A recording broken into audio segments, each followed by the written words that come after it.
Hello দোস্ত, আমি আজকে এমন একটা বিষয় নিয়ে আপনাদের কাছে আসতেছি যে আপনারা যদি কোনো কিছু করতে চান জীবনে, তাহলে তোমাদেরকে আগে একটা রিসার্চ করার দরকার যে তুমি কি কাজ করতে পছন্দ করো।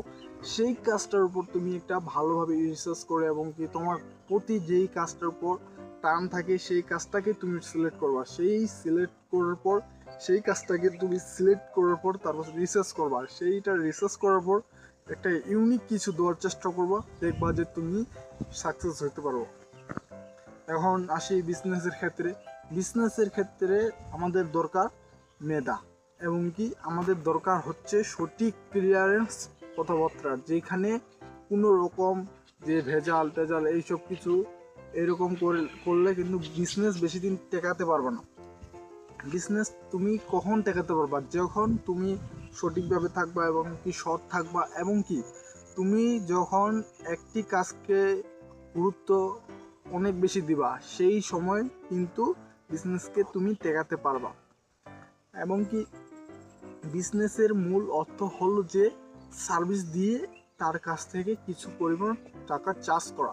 এরকম আপনারা একটা কি দেখবেন যে কোনখানে কাকে কিভাবে সার্ভিস দেওয়া যায় এবং কি কিভাবে আমাদের প্রফিট আসে, এইটা পুরোটা একটা রিসার্চ করার পরে আমরা এই বিজনেসে নামতে পারি। এবং কি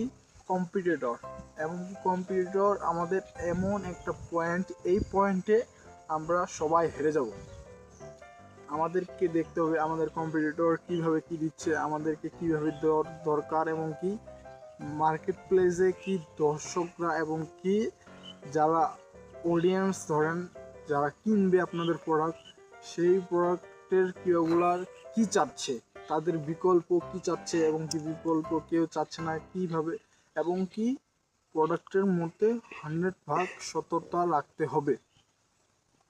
এইগুলো বিজনেস বিষয়ে। এবং কি আমরা কিছু স্টুডেন্ট আছে যে কিছুটা পড়াশোনা করে ক্লাস 8, 9, 10 এইভাবে পড়াশোনা করে তারা হচ্ছে যে ভাবে যে আমরা খুব একটা পড়ালেখা করছি, আর সেই ক্ষেত্রে তারা কি বলে চলে যায় যে আমরা এখন গার্মেন্টসে চাকরি করব, সুপারভাইজার হব, অনেক কিছু হবো।